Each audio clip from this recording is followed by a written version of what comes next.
What's going on, everyone? Today is June. What is the day today? I don't even know. 23rd? Oh, it's the 23rd for sure. It's June 23rd, and it's Tuesday. Welcome to 757 History. Right here, I got 2 beef ramens with 2 eggs and 2 cheesy chickens. Y'all like cheesy chickens? And the red stuff, that's cayenne peppers. Y'all like cayenne peppers? Because I definitely do. And I just got these cayenne peppers, so they're fresh. I got them like last week. I got the powder. And of course, I still got these. If I'm feeling a little, if I want to get crazy, you know what I'm saying? Which I may want to do. Who knows? I also have peas, Thomas Jefferson's favorite meal.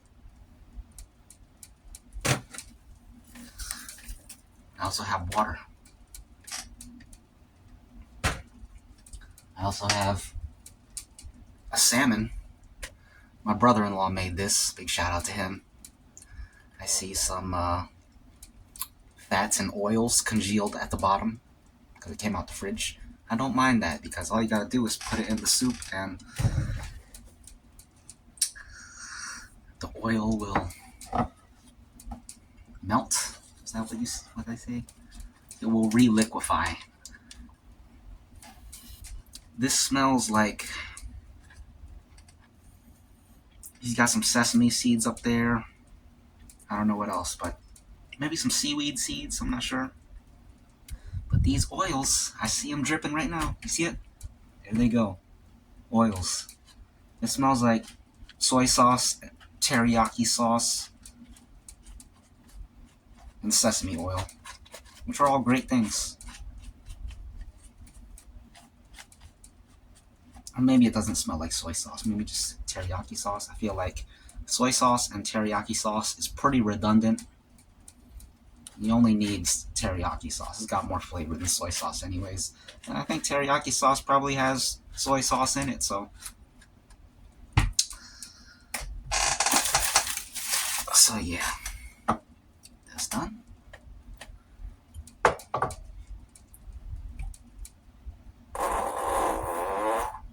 Excuse me. Alright. We got 2 chickens, a salmon, and 2 eggs. Now let me just stir this, stir these oils in so that everything can be properly fused. The fusion of flavors, if you will. Get everything in there. Now this salmon, I can see, has been scored. So I'm just gonna break it up. Or maybe it's not scored. Maybe it was actually individually sliced and then the oils made it stick together once it dried. Man, this looks great and it smells freaking great. Look at that. Salmons, chickens, cayenne peppers, 2 eggs, 2 beef ramens. And I got waters this time. I didn't have this last time, and I needed it. We got it today. Might as well put the peas right there. I got a fork somewhere. I got a fork right here, because I'll be danged if I'm going to be eating peas with chopsticks. No thanks. Alright. Cheers, y'all. Have a great week. I got breakdancing later today. Might as well fuel up.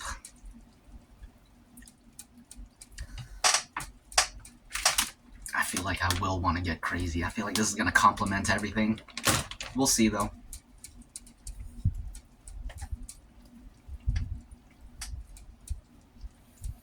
I looked at the news earlier. Nothing interesting, of course.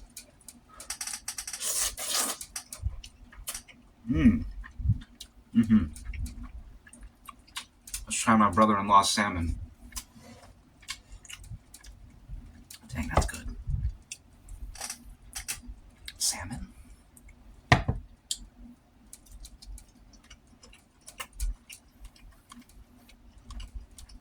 It's good.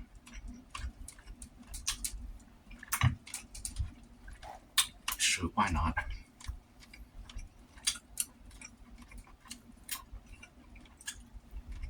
Mmm. Mmm.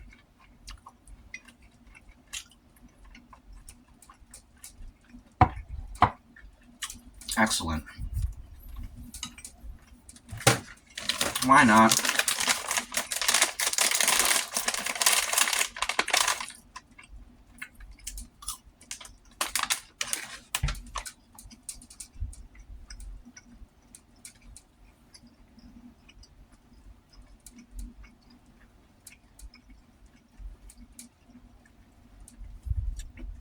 I feel that in my nose.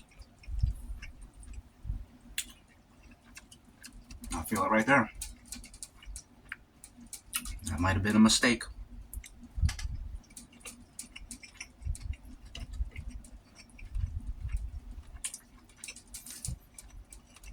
Mm.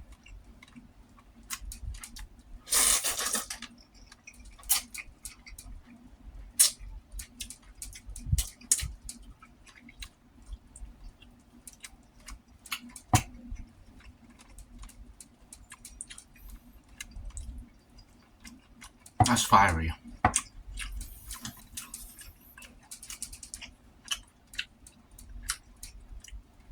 I got the fan going. You can probably hear it in your ears, so I gotta turn that off. One moment, please.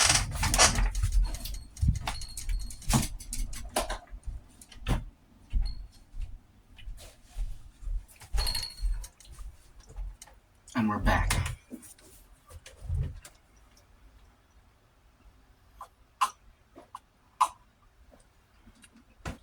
Oh yeah, that helps That helps a lot.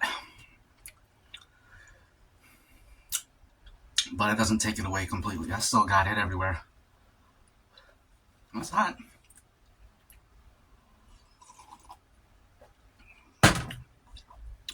I'm sweating.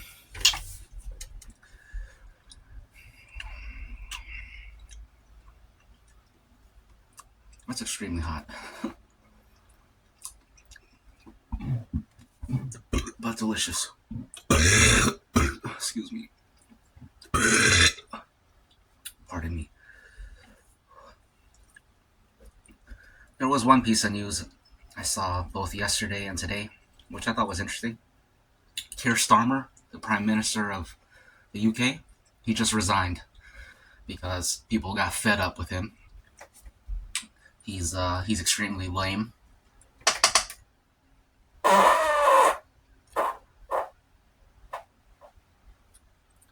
That's what I gotta say about Keir Starmer. He's a piece of poo. Excuse me. He's a fart. And he's lame. I'm glad he resigned. Hopefully they can get someone in there that's way better.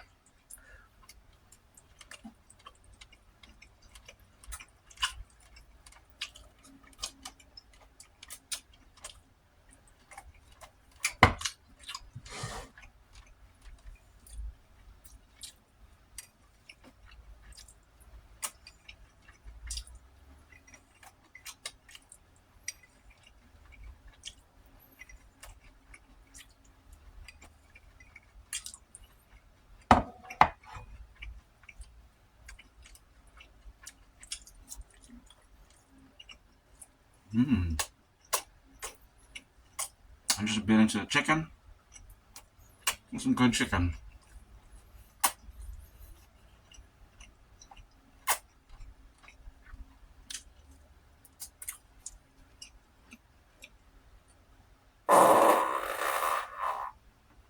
Excuse me.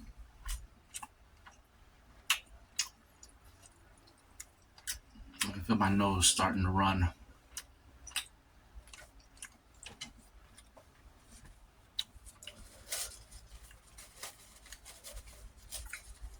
One moment, please.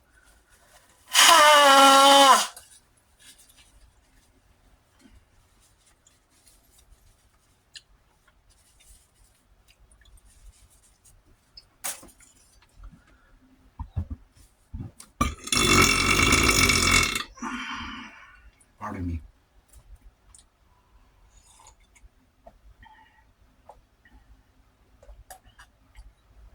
watched The World's End the other day. I don't know if it was yesterday or the day before.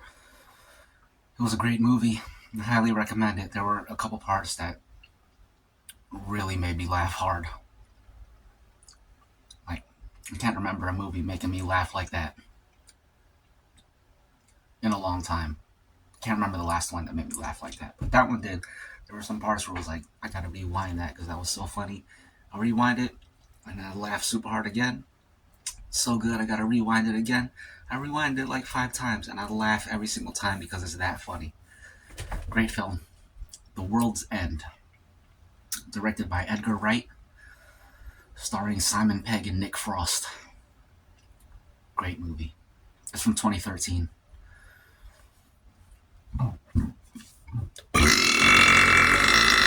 Excuse me.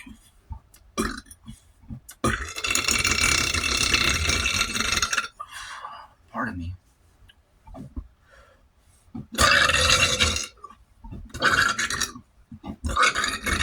Excuse me.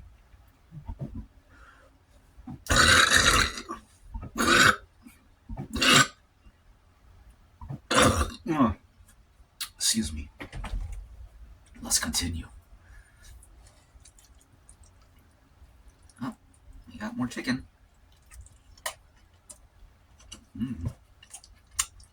I tasted the cheese on that one. The chicken has melted cheese on it, so that's good.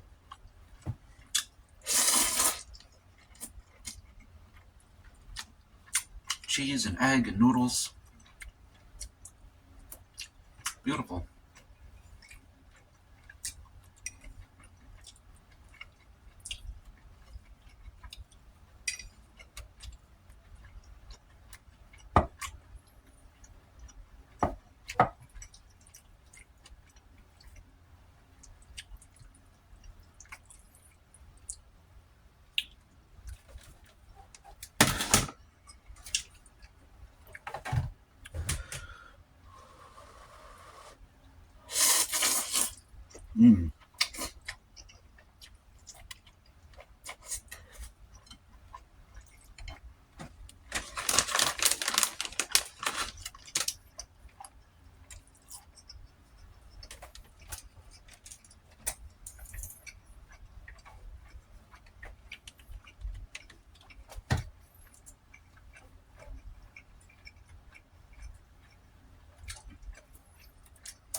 I'm looking up some more about this Keir Starmer story because I'm curious.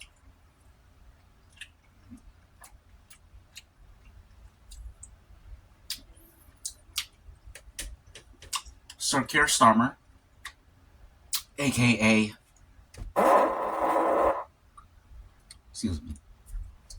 Sir Keir Starmer, aka Fart, is a British politician who announced his resignation as Prime Minister of the United Kingdom and leader of the Labour Party on June 22nd, 2026. So this happened yesterday.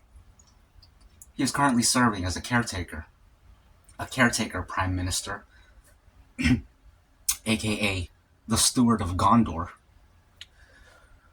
until a new Labour leader is formally selected. Okay,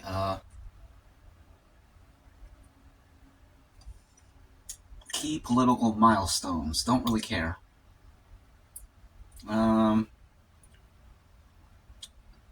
Yep. I want to hear about downfall and resignation.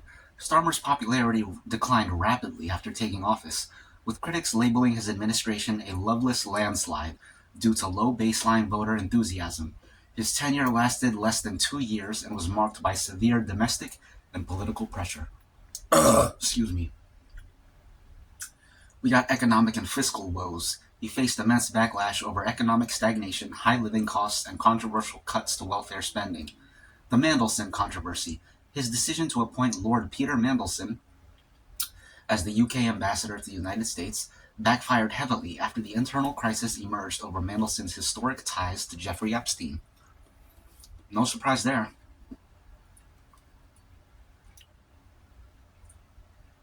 Cabinet and electoral collapse. A disastrous showing on the May 2026 local council elections was viewed as a referendum on his leadership, following a wave of high-profile cabinet resignations, including Defense Secretary John Healey and Armed Forces Minister Al Carnes over military spending.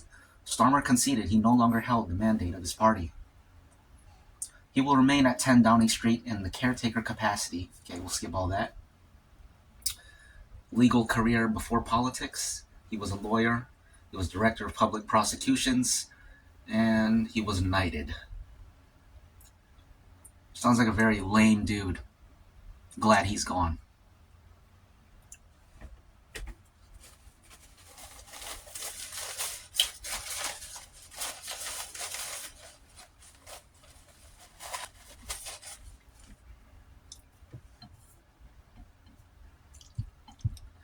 I don't like how they just give random people knighthoods, because, in my view, as someone who has studied the literature of knights, in my eyes, a knight is a warrior.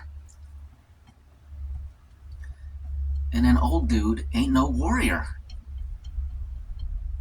I can pull up 12 knights and be like, yep, I can beat all of them up. It doesn't make sense. That ain't the knights that I read about. Anyways, let's keep eating.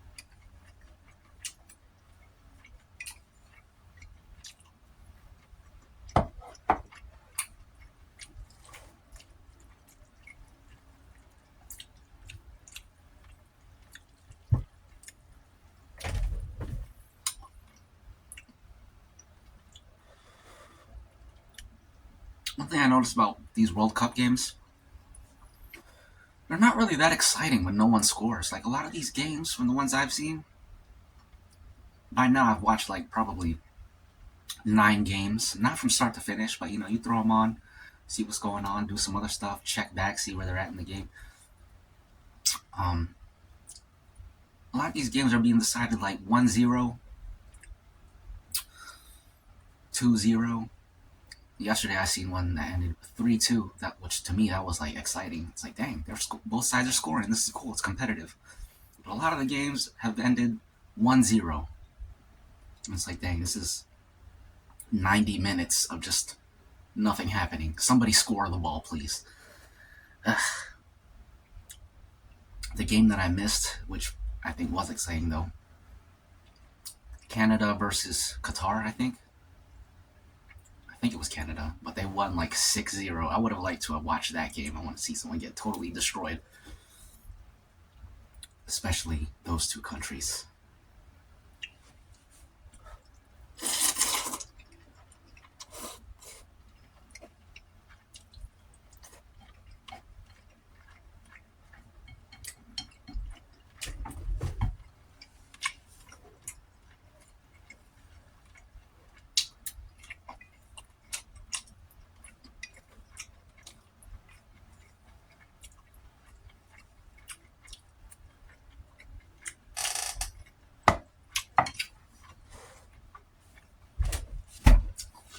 I don't know if this is true, but well, maybe I can look it up right now. But I heard that this year's World Cup, as usual, there's politics involved in all sports, and apparently, like World Cup usually only has like 30 something countries, and this year it has 40 something because they want it to be more inclusive. So a lot of teams are there that shouldn't be there, and yeah, we'll see what that's all about.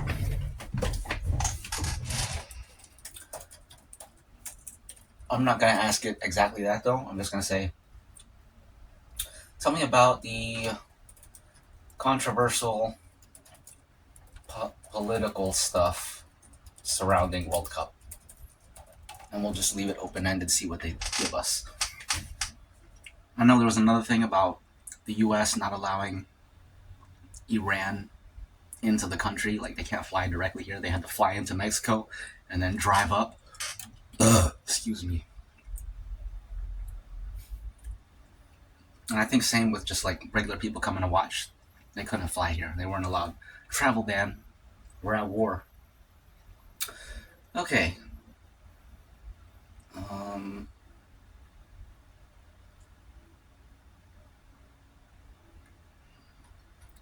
not seeing the thing. But this looks interesting anyways. I'll look up specifically about 40-something teams instead of 30-something teams. Okay, let's see what it says. The Iran border crisis and safety threats. The most severe the most severe geopolitical flashpoint involves the Iranian national soccer team due to ongoing conflicts. Yada, yada, yada, we know that. The life and safety warning. In March 2026, President Trump sparked global outrage by posting on Truth Social that while Iran was welcome, they should skip the tournament for their own life and safety. Iran fiercely counter-responded, stating that a host unable to guarantee player safety is unfit to host.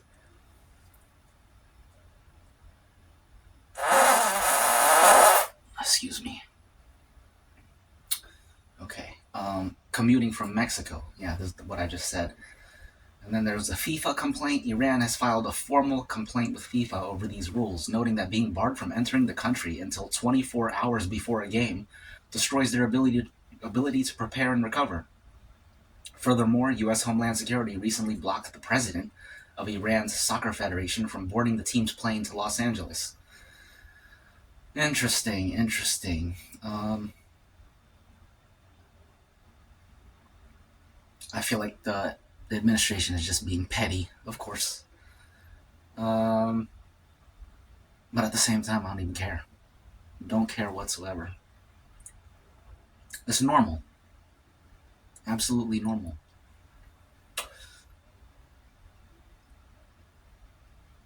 Aggressive U.S. visa denials and travel bans. Fan travel restrictions. A U.S. travel ban on 39 countries has heavily restricted or blocked ordinary fans from qualified nations, including Haiti, Ivory Coast, and Senegal, from getting visas to travel to matches. Additionally, thousands of Iranian fans had their pre-purchased tickets suddenly revoked just a week before the opening match. Well, that sucks. Excuse me. The Visa Bond Program. Under strict U.S. State Department rule, citizens from 50 temporary travel nations, including World Cup competitors like Algeria, Cape Verde, and Tunisia, must pay a cash bond of up to $15,000 just to enter the country. Referees and journalists barred. In a highly publicized incident, FIFA referee Omar Abdul Qadir Artan of Somalia was detained and denied entry by Homeland Security upon landing in Miami over alleged unsubstantiated terror group communications, forcing FIFA to remove him from the tournament. Dozens of accredited international journalists have also been turned away at the border. Interesting. That's what happens. Ice matches and domestic protests. Inside the United States, internal political warfare has spilled directly into the stadiums. ICE stadium patrols. The Department of Homeland Security has deployed Immigration and Customs Enforcement, ICE agents, to patrol World Cup matches and watch parties. The administration claims they are hunting for human trafficking and counterfeit goods, but civil rights groups argue it has created a climate of fear meant to deter undocumented immigrants and minority communities from attending. Well, duh.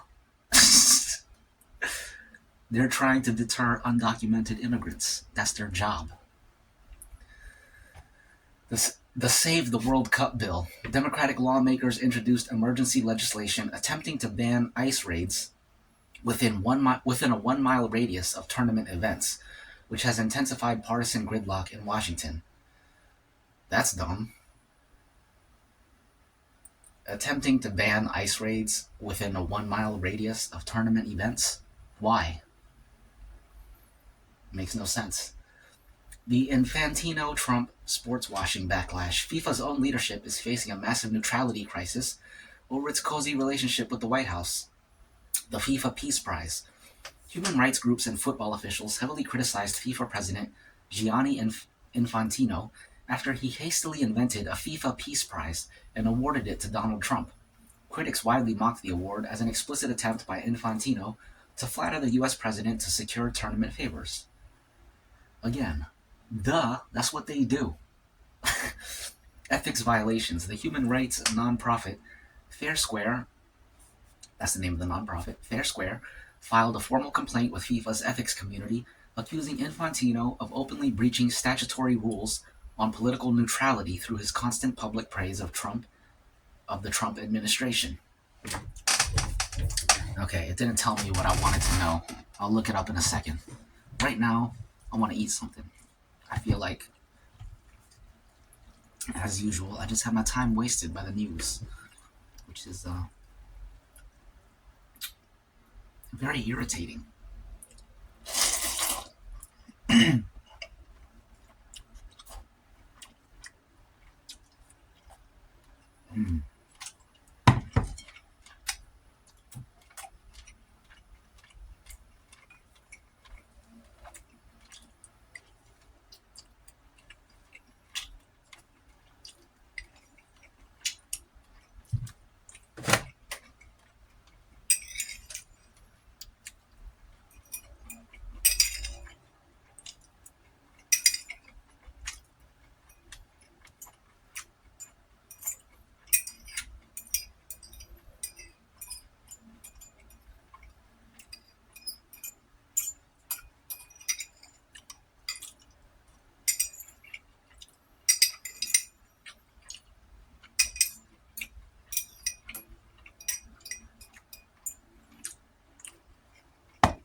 Cheers.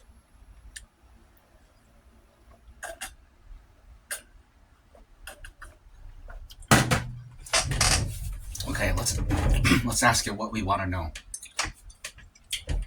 Why did FIFA allow 40 something countries instead of the usual 30 something this year?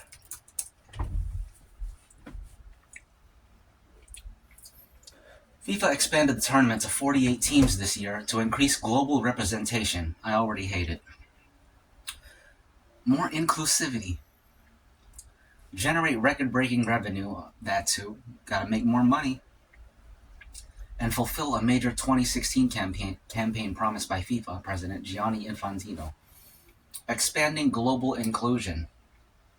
The primary sporting reason was to give more countries a chance to experience football's big stage, particularly nations outside of Europe and South America. Prior to this year, European and South American teams dominated the slots, leaving minimal room for growing football regions. Okay, I guess that's kind of good. They're trying to grow the sport. That's what really it should be about, trying to grow the sport. But it seems like that's a tertiary concern. The 16 new slots were distributed heavily toward underrepresented continents, drastically changing the tournament's diversity. 16 new slots. The old format was 32 teams. Let's see here. Massive financial growth. More teams means more matches, which translates directly to exponential financial growth for FIFA. It's about money. Inclusivity is just them trying to put a virtuous face on it. It's a virtue signal. It's all money, though. It's all about money. A money-making scheme dressed up, disguised as a virtue signal. By shifting from 64 matches to 104 matches under the expanded format, FIFA heavily increased its revenue streams through ticket sales, broadcasting rights, and sponsorships. They're utilizing massive NFL stadiums across the United States, along major venues like Canada and Mexico to host 40 additional high-capacity games.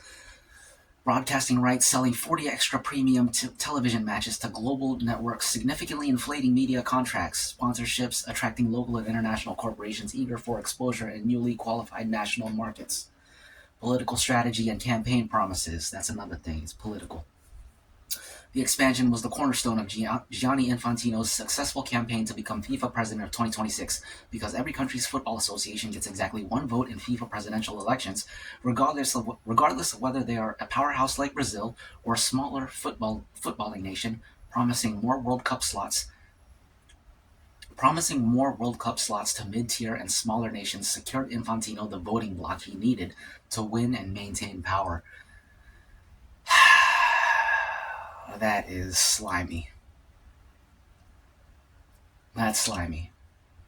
So that brings the next question. What are these, let's see, 32 to 48. What are these 16 new teams?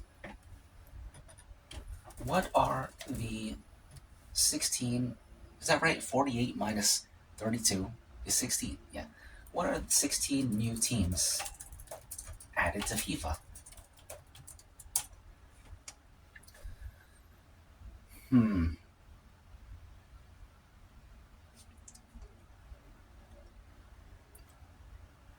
Okay, the extra slots allowed a mix of historic teams to return after long absences and enabled 4 nations to qualify for their first ever FIFA World Cup. Okay, at least there's still a qualification process. I thought they were just letting them in.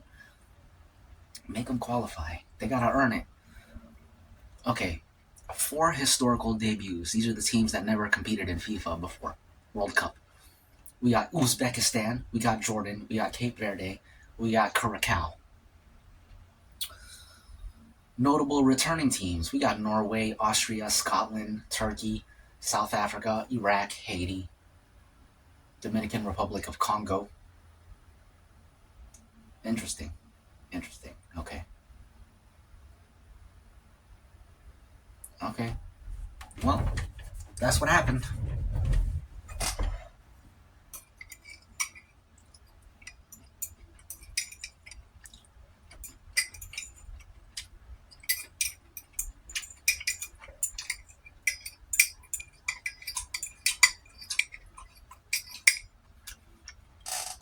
That's done.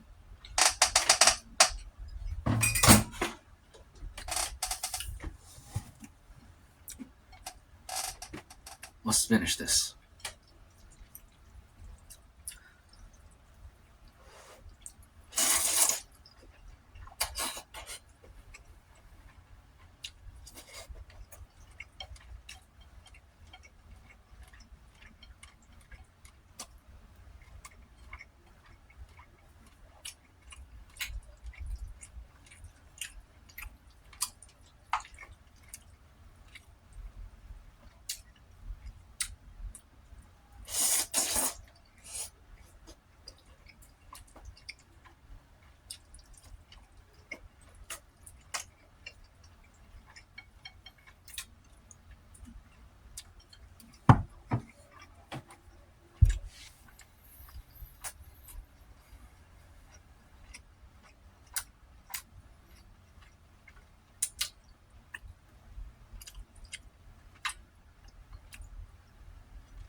I'm getting full. But this is delicious. I wish I had more water. I'm done with these for now.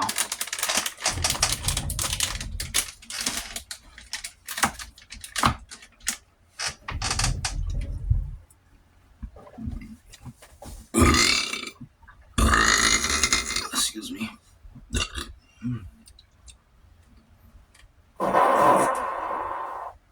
Excuse me.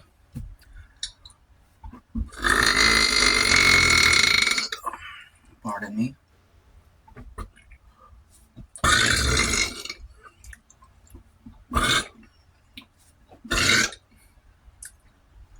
Delicious.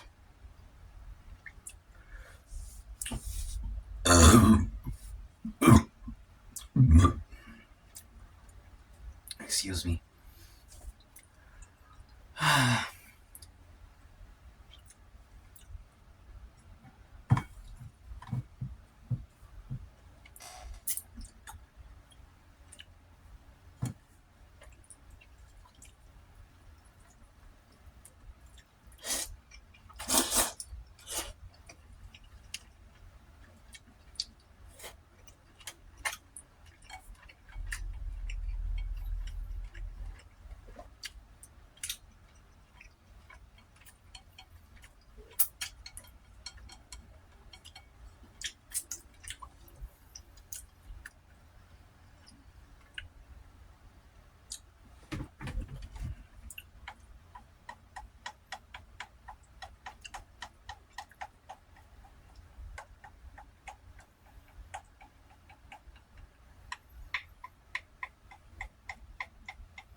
Hmm.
Excuse me.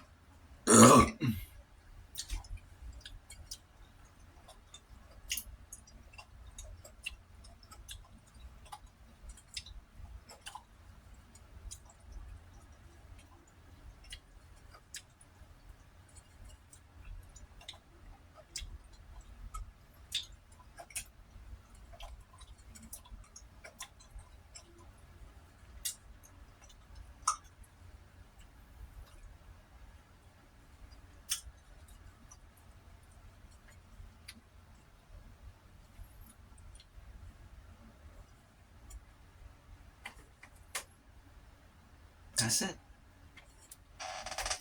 That was delicious. And so was that. We're not done yet.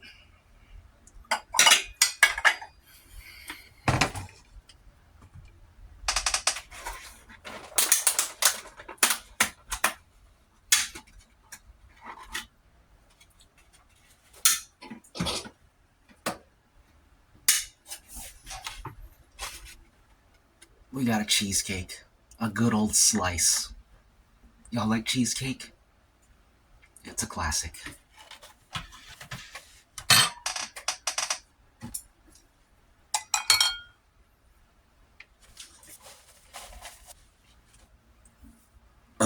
Oh, excuse me. Oh, excuse me. It's gonna be a long mukbang because I got dessert. Oh, delicious. I really need more water. Let me get water so I can actually enjoy this. One moment, please.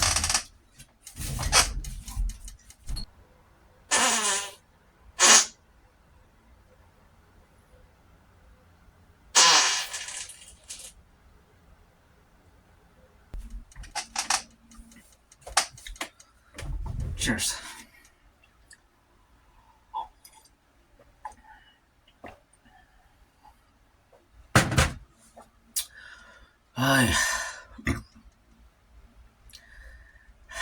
All right.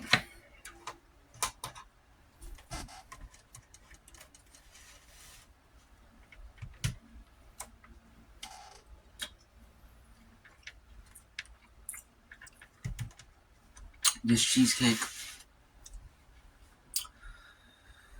maybe it's because it's been sitting out, but the consistency is not very, it's not like a block of cream cheese. It's more like cream.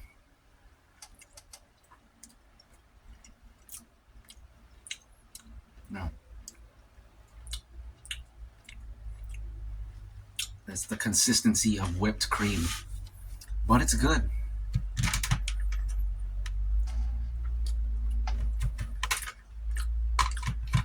Really good.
I feel like I ate this pretty fast.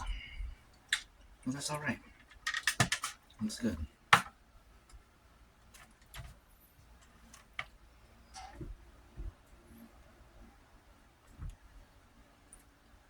A little graham cracker crust thingy.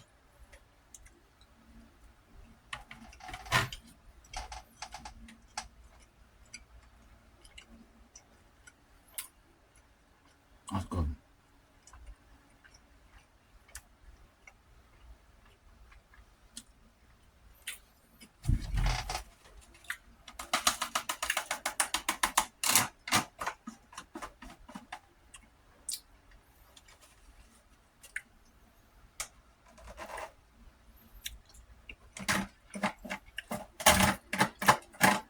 Crumbs.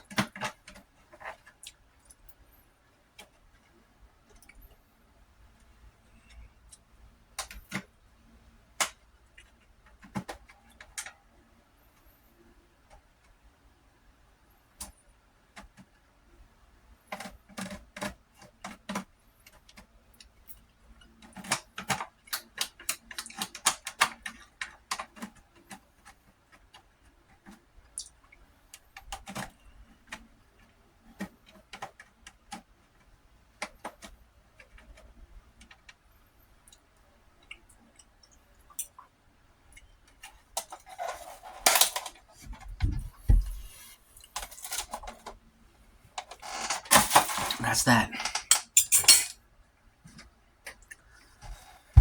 And now, let's wash it down with a glass of rain.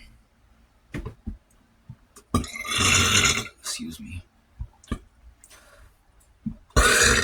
Excuse me.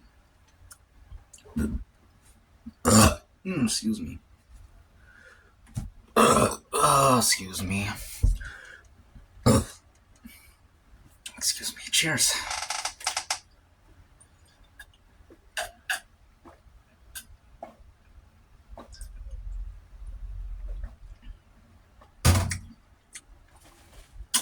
That was absolutely delicious.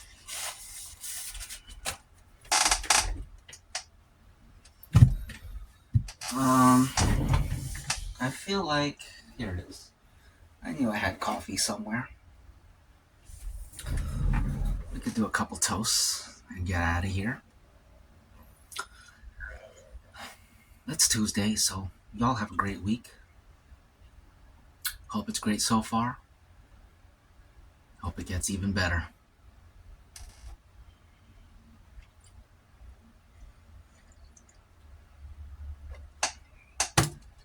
Alright, I'm extremely full, so I gotta move around or something. Get all this to digest so that later on at breakdancing, it ain't slowing me down, weighing me down, bringing me down, you know?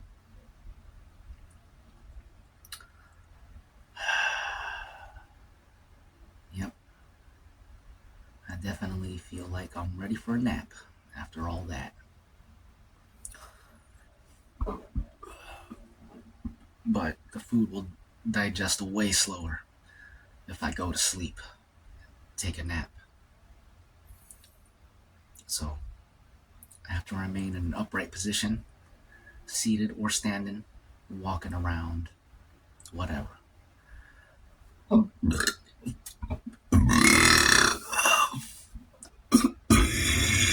Oh, excuse me. Let me get rid of this.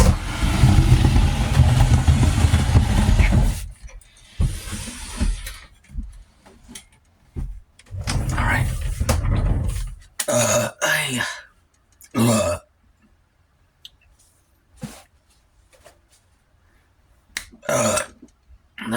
Excuse me. Ooh, all right. That's the mukbang, y'all. Thanks for tuning in. As usual, this is 757 History. And as usual, I'm gonna see y'all in the next piece of history. The next episode, next time, the next video. Come on in, have a seat, have a snack, have a drink. Because the day, or yeah, whenever the next day is, have a drink so we can sit down together and think and talk, exchange information, exchange thoughts, and whatever. You know what I'm saying? It's all about whatever. So keep it clever and enjoy the weather. And see you next time when we sit down here together. 757 History. See ya. Reptile.